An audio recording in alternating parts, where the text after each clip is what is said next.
if you're in the fortunate position of having the envious dilemma of which 911 to choose, then hopefully this review will go some way in helping you with that difficult but enjoyable decision. This is the latest version of the famous rear-engine sports car, called the Targa. Believe it or not, its roots date back to 1965, when Porsche made the first 911 Targa. The idea is to combine the best elements of a coupe and a cabriolet. We'll see if Porsche has succeeded with this, and we will focus on how much space it's got, what it's like to drive, and affordability.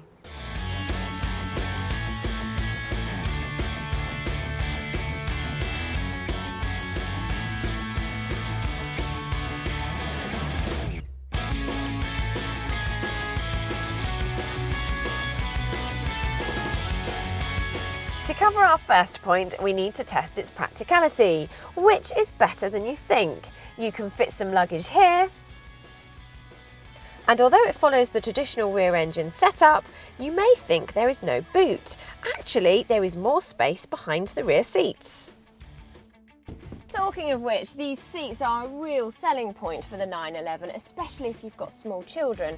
Isofix comes as standard, and although with a normal 911 you would fold these down to accommodate golf clubs, with a Targa the roof needs to go somewhere. But it doesn't mean you can't play golf, because they fit quite comfortably behind one of the seats.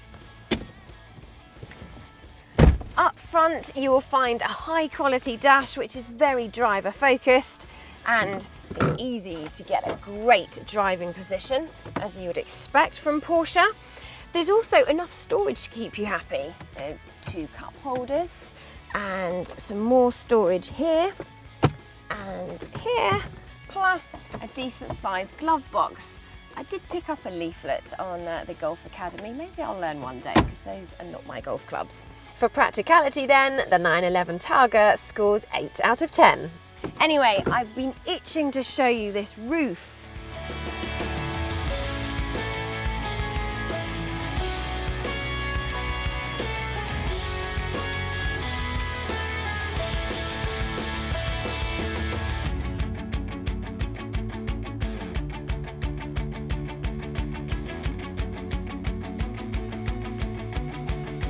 That roof does add a bit of weight. It's heavier than the cabriolet, and it's a full 110 kilos heavier than the coupe.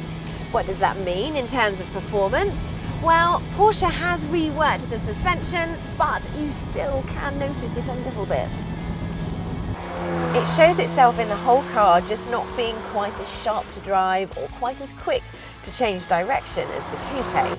But these are tiny differences, and the Targa still manages to be one of the best handling sports cars on the market. 0 to 60 times are also marginally affected, but we shouldn't get too bogged down on this, because another point worth noting is all new 911 Targas come in 4-wheel drive, adding real benefits in the wet and rather cool wide body styling. So, will you be disappointed with 5.2 seconds to 60? No, I didn't think so.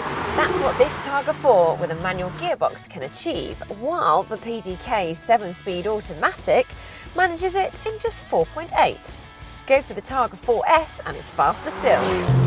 The steering, which now has electrical assistance as opposed to hydraulic, is sharp and precise. The 4-wheel drive provides superb grip, combined with the roar of the motor behind you, and this car is an absolute pleasure to drive. The roof is very well insulated, and even when down you can have a decent conversation until you reach national speed limit roads. Driving then, scores are perfect, 10 out of 10.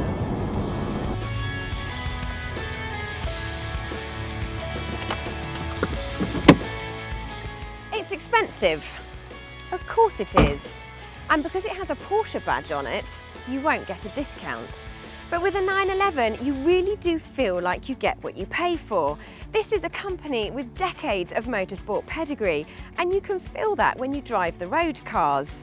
And if you want to talk about rivals, well, the 911 Targa doesn't really have any, thanks to the unique combination of 4 seats and that clever roof system. The ability to do 30 miles per gallon plus strong resale values need to be weighed up against expensive servicing and tyre bills, meaning that for affordability, the 911 Targa scores 7 out of 10. Returning to our original question, is this the 911 for you? Well, for ultimate driving thrill, a GT3 or even a Carrera Coupe would probably suit you better. However, if you prefer the wide body styling and four-wheel drive combined with retro looks, then the Targa will definitely live up to expectations. It's an all-round fantastic sports car, giving it a score of 9 out of 10. To read in-depth reviews of other cars, please visit the Telegraph Cars website by clicking here. And if you're into social media even half as much as me, then like us on Facebook.